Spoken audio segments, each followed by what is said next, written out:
গতকালকে আমাকে স্থানীয় একজন, রাজশাহীতে প্রোগ্রাম ছিল, উনি এক এমপি নমিনি, পাশে বসে আমাকে বললেন যে হুজুর একটা প্রশ্ন, কি ভোট চাওয়া কি জায়েজ? আমাকে এই প্রশ্নটা করতেছে। তো বললাম, আপনি কেন বসে আছেন এই জায়গায়? আপনি কিসের জন্য আসছেন? কি কথা কি বুঝতেছেন? আপনারা কথা বুঝতেছেন? আপনি কেন আসছেন? আপনি প্রশ্ন করতে পারেন যে ইসলামের দৃষ্টিতে ভোটের ব্যাপারে কোরআন কি বলে? ভোট মানে হচ্ছে সমর্থন। ভোট মানে কি বলেন তো? সমর্থন। আচ্ছা, আপনি একটা চোরকে চেয়ারে বসায় দিলেন চুরি করার জন্য, আপনি সওয়াব পাবেন না? আসতে কয়, আপনি সওয়াব পাবেন? তো এই কমন সেন্স যাদের মধ্যে নাই, তারা কি মানুষ না গরু? আর কি কব? আপনি একটা চোর, তাকে চেয়ারে বসায় দিয়েছেন, ও কি করবে? তাহাজ্জুদ পড়বে। ও তাহাজ্জুদ পড়বে না চুরি করবে? আপনি জানেন সে চোর, চুরি করবে যতদিন, সেই গুনার অংশ আপনার আমলনামায় চলে যাবে। এটা মাথায় রাখেন, এটা আমানত। এটা কি বলেন? এটা কি বলেন? এটা কি খুঁজে পাবেন না, বাড়িতে বসে থাকবেন, তাও ভালো। রাগ করলেন। আল্লাহ রাব্বুল আলামিন বলেন, ইন্নাল্লাহা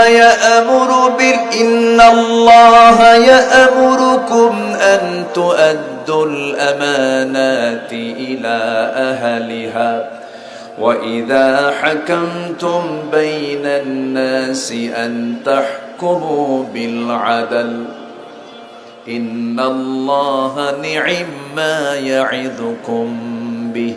সূরাতুন নিসা আয়াত নাম্বার 58। আয়াত নাম্বার কত? 58। সূরাতুন নিসা আয়াত নাম্বার 58। শুধু এই আয়াত নাম্বারটা মুখস্থ রাখবেন। সূরা নিসা আয়াত নাম্বার 58। এই 58 নম্বর আয়াতটা মাথায় রাখবেন, কোরআন তার হেরে যাবে না। কোরআন কত হেরে যাবে? শুধু আয়াতটা বের করে দেখবেন যে আমানত আপনার কাকে দিতে হবে। আপনি চোরকে দিবেন, ডাকাতকে দিবেন না আল্লাহওয়ালাকে দিবেন? আর এটার খেয়ালত করলে পরে আপনাকে জাহান্নামে যেতে হবে। সব কথা আল্লাহ পাক এই আয়াতের মধ্যে বলেছেন। সূরা নিসার কত নাম্বার? সূরা নিসার কত নাম্বার? আপনারা কি আব্দুল্লাহ আলামিনের ওয়াজ শুনতে আসছেন না কোরআনের ওয়াজ শুনতে এসেছেন? এটা মাথায় রাখবেন। আজকে আলোচনার সাবজেক্ট কি বলেন? হক। তাহলে চোরও আপনার সামনে দাঁড়ানো, একটা আল্লাহওয়ালা আপনার সামনে দাঁড়ানো। আপনি কাকে বলবেন ভালো মানুষ? বলেন চোর না ভালো মানুষকে? অনেকে ভাবে কি জানেন, এটা ইবাদত না, কি এটা আমার দুনিয়াবি কাম। এটা আমার কি কাম? ওই যে বিড়ি খাওয়ার মতো। অনেকে বিড়ি খাওয়াকে মনে করো না যে এটা মানে কি আসেন, এরকম আসেন আসেন আসেন বিড়ি খায়, বিড়ি খাচ্ছে, আবার মাহফিল এসে বলে হুজুর বিড়ি খাওয়া কি জায়েজ আছে? উনি জায়েজের চেষ্টায় আছেন, এরকম আছে না? বলেন তো। আছে। যে কাজের দোয়া খুঁজে পাওয়া যায় না, সেই কাজ করা জায়েজ? মনে হয় রাগ করতেছেন আপনারা আমার উপরে। আমি না খুব দরদ দিয়ে কথা বলার চেষ্টা করি।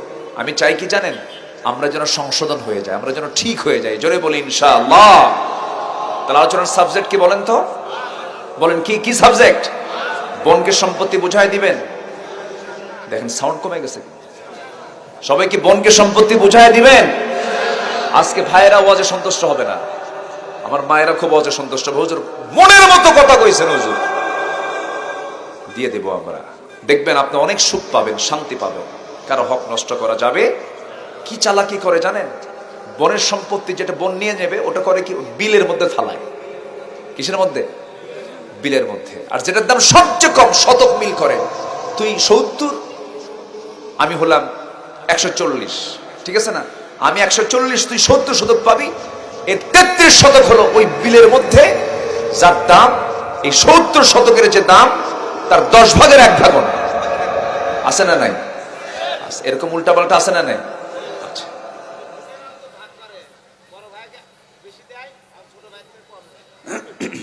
ওটা আরেক দুর্নীতি, ওটাও করা যাবে না। জি বন্ধেরও বলে দেবো। দেখছেন ওয়াজ কমন হয়েছে, কিন্তু ওয়াজ কিন্তু কমন পড়ে গেছে। তাহলে যে ওয়াজ কমন পড়ে সে ওয়াজ করার দরকার আছে না নাই? করা যাবে না এগুলো। সব আমরা সমান সমান করবো। জোরে বলি ইনশাআল্লাহ। তাহলে বিচারকের দায়িত্ব হচ্ছে সঠিক বিচার করা, আর বিচার প্রার্থীর হক হচ্ছে সঠিক বিচার পাওয়া। ঠিক কিনা বলেন? তাহলে সমাজ বেঠিক না ঠিক?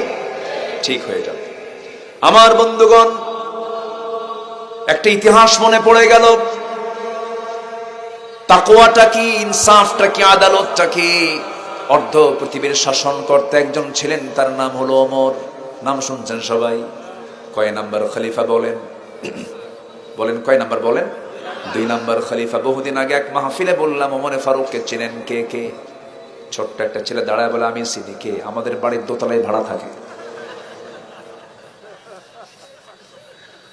আমাদের বাড়ির দোতলায় ভাড়া থাকে। ও হাসতেছে।